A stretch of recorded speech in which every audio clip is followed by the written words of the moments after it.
It was true 32 years ago, and it is still very important. December 6th, 1989, the namesake of this park in Montreal's Côte-des-Neiges, and the date of the École Polytechnique massacre, when women at the school were gunned down and targeted because of their gender, leaving 14 female students dead. Around the anniversary, survivors of the massacre and advocates are trying to raise awareness on the issue of violence against women, as this year the number of femicides in Quebec has been on the rise. I do not accept the fact that we have 18 femicides. That's awful. Those numbers are much too high. But what's going on now is that we talk about it. Last year in Quebec, 8 women were victims of femicides. The deadliness of this first half of the year is very, very striking in Quebec. And also elsewhere, the Canadian Femicide Observatory reports that 92 women and girls were killed in the first 6 months of 2021, and that compares to 78 last year and 54 in 2019.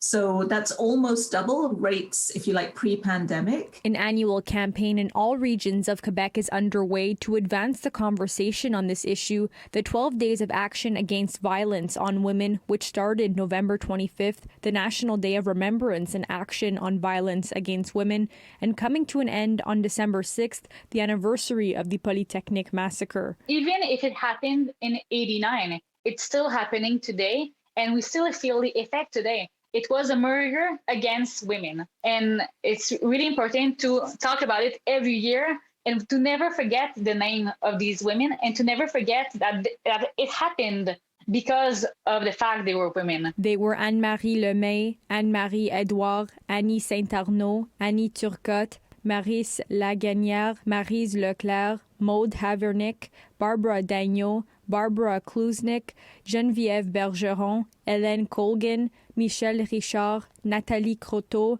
Sonia Pelletier. My classmates deserve that we stand up and engage in those social conversations. It's something that we all have to take a stand against, and we all have to say this is not acceptable. So we have to speak out in our workplaces, we have to speak out in our homes, we have to speak out in families and with friends. But more than raising their voices, some are calling for concrete action and solutions to bring justice to the women whose lives were cut short by violence. We have to give a woman a chance to live, a chance to have different access to shelter, to food, to security. We won't be able to reduce the numbers of that kind of event if we don't find ways to reduce the inequities. In Montreal, Alyssia Rubertucci, City News.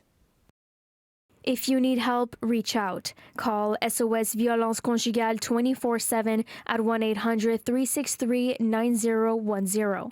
If you fear you may become violent towards your partner, call ProGam for an appointment at 514-270-8462.